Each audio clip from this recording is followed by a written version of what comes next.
Welcome back, everybody. I'm Sassy Pants, wife to Matty the rancher, and I'll be your storyteller today.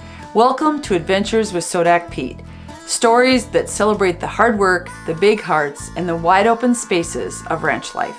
Out here, every day's an adventure, and we hope each and every one of you watching can imagine yourself as little Sodak Pete, learning the ropes, getting your hands a little dirty, and helping out where it counts. So grab your boots, tip your hat, and let's see what today's adventure has in store. Sodak Pete, cutting hay at the ranch. The sun was just peeking over the hills when Matty called to Pete through the screen door, "Pete, time to get the cutter ready." Sodak Pete grabbed his boots and his hat, slid to a stop by the kitchen, and he gave me that big-eyed, ready-to-work grin. I handed him a warm egg and bacon sandwich wrapped in a paper towel.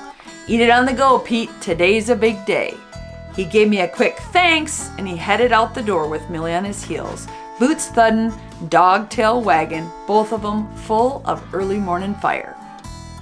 Matty was already out by the cutter, crouched low and checking the belts. Pete skidded to a stop beside him, brushing his crumbs off his shirt. "Want me to hand you tools, Matty?" Pete asked, already reaching for a little grease gun. "You bet," Matty said. "We'll get her all tuned up before the day gets too hot." Together they checked every fitting, every bolt, every moving part. Matty put into the blades underneath the header. "We need these sharp so they slice the grass real clean. Dull blades, they'll just mash it down instead of cutting it." Pete nodded real serious. Then he chuckled at Millie, who was sniffing under the hitch. "Hey, Millie, that's not a chew toy." Matty wiped his hands on a rag and he looked out across the pasture. "That field by the creek over there is ready," he said. "Tall, leafy, and just starting to bloom. A nice mix of grass and alfalfa, just right for the cows."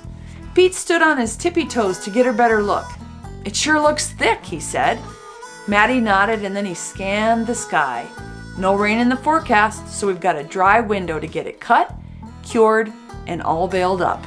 Pete looked up too, squinting like he knew how to read the clouds. He didn't. Not really, but it felt good to try.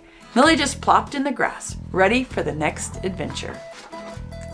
Matty climbed into the cutter and turned the key. The machine rumbled to life. Belts were a-spinning and the blades were a-whirring.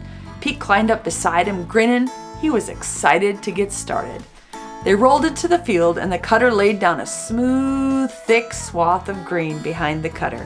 Grass and alfalfa toppled into tidy rows, like a quilt across the hayfield.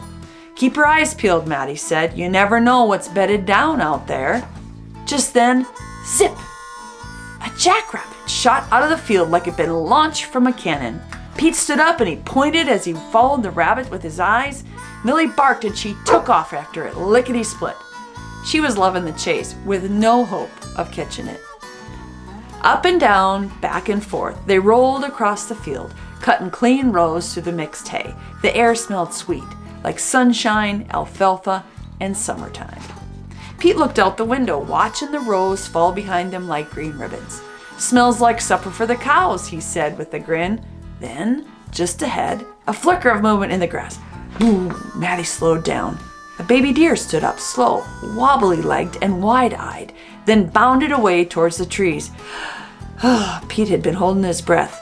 "She's okay," Matty said gently. "Gotta keep her eyes open. She just needed a little time to get out of the way."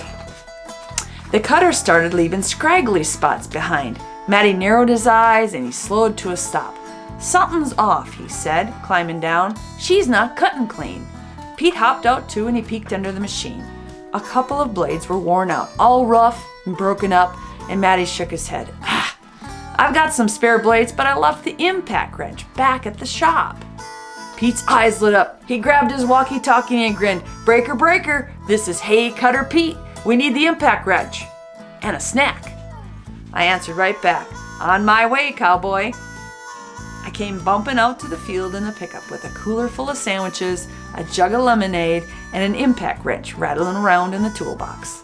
Millie was the first to greet me. Her tail was a-wagging like she wanted a snack too.